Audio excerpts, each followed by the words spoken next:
The palace stood in eerie stillness, the black banners fluttering atop its towers. Ji-yun, now demon emperor, sat upon his throne, crown casting a long shadow. Below him, sect leaders and nobles knelt, trembling, their loyalty hollow. But in the quiet of his chambers, Zelian packed his few belongings, each movement slow, deliberate, as if the weight of his choice pressed into every fold of cloth.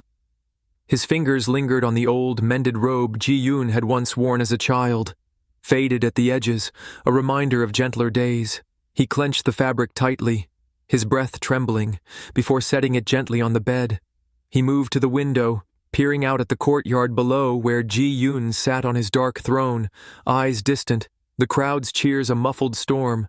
Zelian's heart twisted at the sight, the boy he once held, now a man draped in power and madness. A soft knock rattled the door. A servant's fearful whisper slipped through. "Master Z, the Emperor is asking for you." Zelian closed his eyes. "Tell him I'm resting." His voice was steady, though his hands shook. When the footsteps faded, Zelian exhaled, slinging his pack over his shoulder. He paused at the threshold, casting one last glance at the room. "I'm sorry," Zelian whispered under his breath. "Forgive me." Then he slipped away into the night, silent as a shadow. Days turned to weeks. Ji-yun ruled with an iron fist, his decrees absolute, his punishments swift. The dark throne room echoed with the scrape of armor and whispered terror, yet Ji-yun's gaze remained restless, always flickering toward the empty seat beside his throne. His fingers drummed on the armrest, his jaw tightened, his eyes darkened whenever the hall grew quiet. Servants trembled at his moods. Ministers disappeared in the night, their names struck from records without a word. In the cold hours before dawn, Ji-yun sat alone in his chambers, staring at the moon through shattered windows, whispering to shadows. The heart demon whispered unceasingly in his ear, "Find him, bring him back, you can't be without him."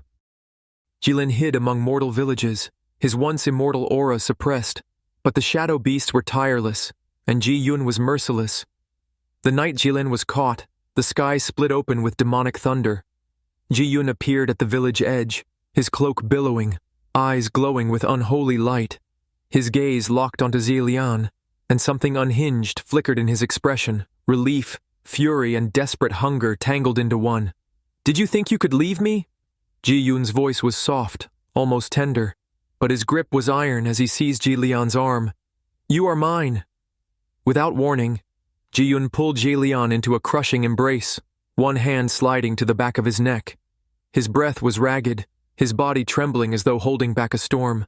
Then, with a desperate, possessive urgency, Ji-yun pressed his lips to Zelian's, a kiss not of love, but of madness and claim, shaking with all the fury of his abandoned heart.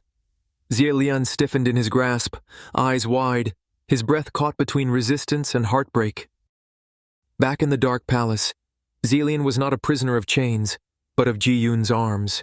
The younger man shadowed him through every corridor, every meal, every night, his presence a constant heat at Zelian's back. His eyes, once soft with youthful wonder, now burned with a fierce, possessive glow. Late at night, Ji-yun would pull Zelian into his lap, arms winding around his waist, lips brushing the curve of his neck. "I'm doing this for you," Ji-yun murmured, voice low and thick with longing. "All of it. So you'll never be hurt again. So you'll never leave me again."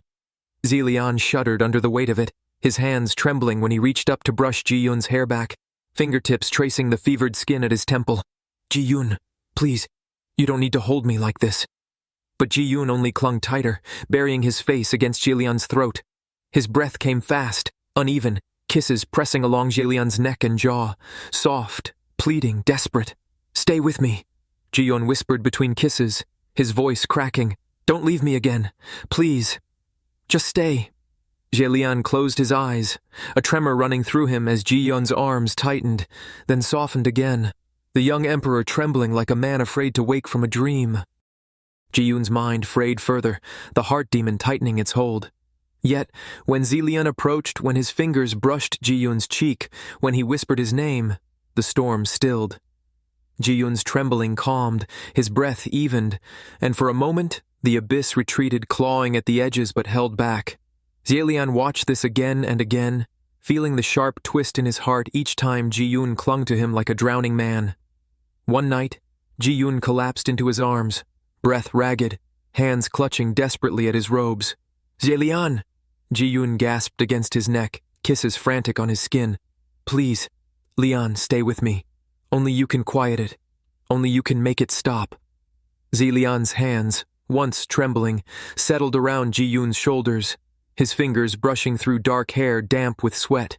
His eyes softened, a quiet acceptance blooming in his chest, the weight of the world's fate and Ji-yoon's sanity pressing down on him. He understood then. His presence, his touch was the only thing keeping Ji-yoon from collapsing entirely into the heart demon's madness. With a soft, steady voice, Zelian murmured into Ji-yoon's ear, "I'll stay, not as your captive, not as your prisoner, but as the one who keeps you whole." Ji-yoon's breath caught, his body sagging with the release of 1,000 unspoken fears. He pressed a trembling kiss to Zelian's shoulder, a broken whisper slipping from his lips. "I love you." Zelian closed his eyes, resting his forehead against Ji-yoon's. And so, he became the demon's anchor, choosing to be the light that kept Ji-yoon from vanishing into the dark, bound together by a love twisted with obsession, necessity, and reluctant devotion. And the Empire slept, if only for one night, in fragile, quiet peace.